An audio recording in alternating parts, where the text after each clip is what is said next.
Today we're cooking short ribs. Today I'm showing you how to cook this absolute delicacy. Today I'm cooking these beautiful Southern Rangers short ribs. And you know what? Last week I attempted to cook these on my own and I made a lot of mistakes. Fuck. Today we're cooking some short ribs. All you need is a smoker and a bit of patience. I mean, it's 9:37 right now. These are gonna take me a while, so let's get into it.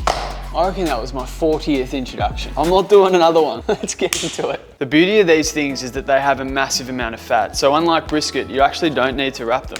Look at these things. I'm gonna trim these up. So I've been told that the membrane on the back of the ribs actually keep them together when they're smoking. So you don't actually need to remove that. Give them a quick sprinkle.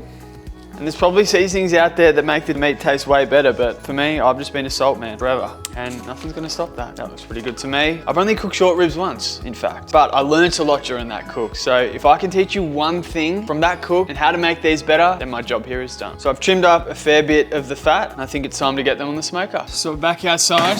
As you can see with the time, it's taken me around half an hour to get my act together. Always easier when you're just cooking without filming. So as I said in the video earlier, I actually cooked these last week, and probably the main mistake that I made was that I opened and closed the door too often to check the temperature. I'm actually going to use the probes from this smoker, and you want to get them into the thickest part of the rib, and I want to aim for an internal temperature of 95. I'm going to set this to 135 degrees, and then as you can see, 1017, close that up. Let's give this a few hours and we'll come back and check in on them when I need to give them a spray. Coming up on about 2 hours in now, and according to my probe, we're sitting at around 70 degrees Celsius internally, which is way quicker than last week's cook. So if you're looking for an efficient cook, just let them cook. Let it cook. So last week I did a bit of a spray, apple cider spray. For cuts of meat like this, I've been told that you don't really need too much spraying because it already has such a high fat content, but I did it last time and it worked out perfectly. So I'm gonna do it again, and then I'll put a bit of water in there.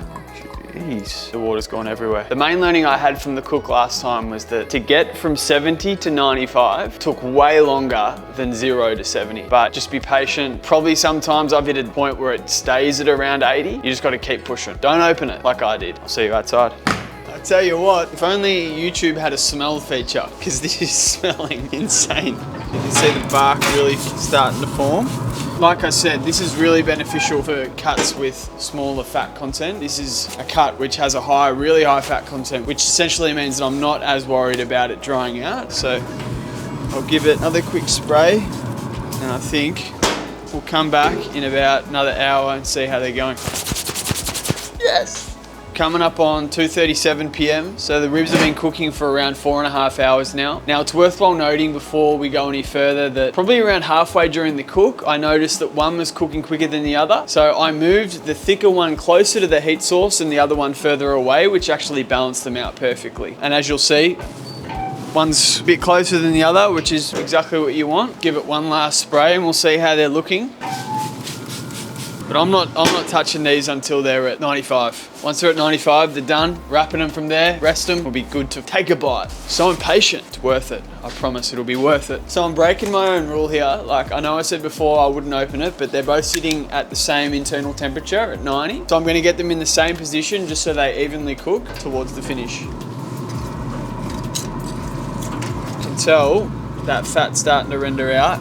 So that's about 6 hours it's been on. We're sitting at 90. And I am starving, haven't eaten all day, so can't wait. So as you can see, we're coming up to 5 p.m. The pointy end of the cook is the hardest part for sure. So they've both been sitting at around 90 for that whole time since I was here last time. This is the time to be patient. There's every part of me that wants to open it right now, but I'm just gonna leave it there. You know, one's sitting at 89 and one's at 92, and they were both at 90 a few minutes ago, so, or about 45 minutes ago. So very strange. I reckon we give it a few more minutes and we'll see how we go. 5:30 p.m.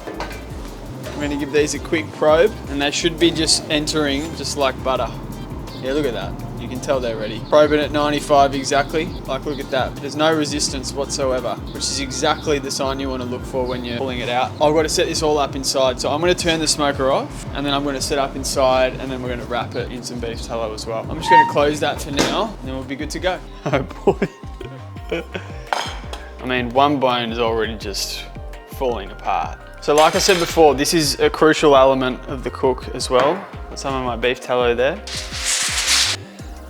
But I actually had a dripping tray. I mean, I don't really want to waste that, so I'm gonna pour that over. And then I'm gonna wrap these bad boys up. I'm juicy, eat me. Oh, they're juicy. I can tell they're juicy. Look at that. Let's see, let's do this test. I'm